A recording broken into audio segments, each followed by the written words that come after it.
রিষড়া পৌরসভার 20 নম্বর ওয়ার্ডের একটি ভাড়া বাড়ি থেকে মনিকা ওঝা নামে এক মহিলার গলা কাটা রক্তাক্ত মৃতদেহ উদ্ধার ঘিরে চাঞ্চল্য ছড়িয়েছে গোটা এলাকায়। মৃত মহিলার একটি 4 বছরের কন্যা সন্তান রয়েছে। পুলিশ সূত্রে খবর পাওয়া যাচ্ছে, মৃতার স্বামী চেন্নাইয়ের একটি পানশালায় কাজ করেন এবং গতকালই তিনি বাড়ি ফিরেছিলেন। তবে শনিবার সকাল থেকেই তার কোনো রকম খোঁজ মিলছে না।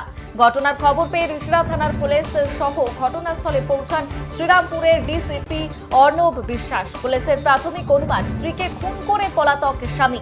ঘটনার তদন্ত এবং অভিযুক্তদের খোঁজে তল্লাশি শুরু করেছে পুলিশ।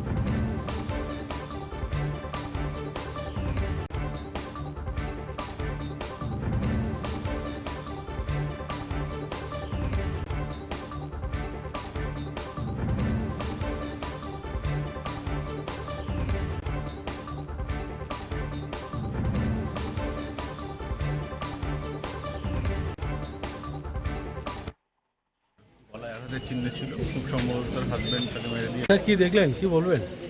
একটা মার্ডারের ঘটনা ঘটেছে। হ্যাঁ, একটা মার্ডারের ঘটনা ঘটেছে এখানে। এক ভদ্রমহিলা, তার গলায় আঘাতের চিহ্ন ছিল, খুব সম্ভবত তার হাজবেন্ড তাকে মেরে দিয়ে পালিয়ে গেছে।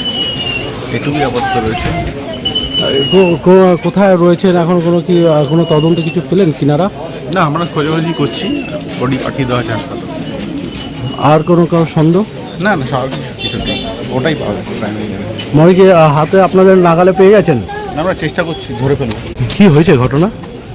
ঘটনা হয়েছে, আমি তো আমার ফাস্টফুড দোকান, আমি সকালে দোকান খুলেছি, তো এসে আমাকে 9টার পরে আমাকে ফোন করলো আমার দাদার আমার বৌদি, মানে আমার ফোন করলো। ফোন করার পর বলে, তাড়াতাড়ি আয়, এদিকে আয়, মনিকা নেই, দেখ কী অবস্থা হয়ে রয়েছে। তো আমি দোকান ফেলে ছুটিয়ে চলে এসেছি। এসে ঘরে ঢুকে দেখি ওই অবস্থা, গলা কাটা পড়ে আছে। এই পর্যন্ত দেখলাম। কখন হয়েছে ঘটনাটা? এখন ঘটনাটা কখন হয়েছে সেটা ঠিক বলতে পারবো না। আমার বৌদি সকালবেলা এসে দরজা রোজই আসে, আলাদা থাকে, ও এখানে থাকে, তো উনি এসে দরজা খুলে আর পাই নাই দেখতে, জানলা দিয়ে দেখে গলা কেটে পড়ে আছে। কখন হয়েছে, মানে কখন আপনি দেখেছেন? টাইমটা একটু বলতে পারবেন? 9টা, 9:30টার দিকে হবে। আপনি তখন এসেছিলেন? আমি তখন এসেছি।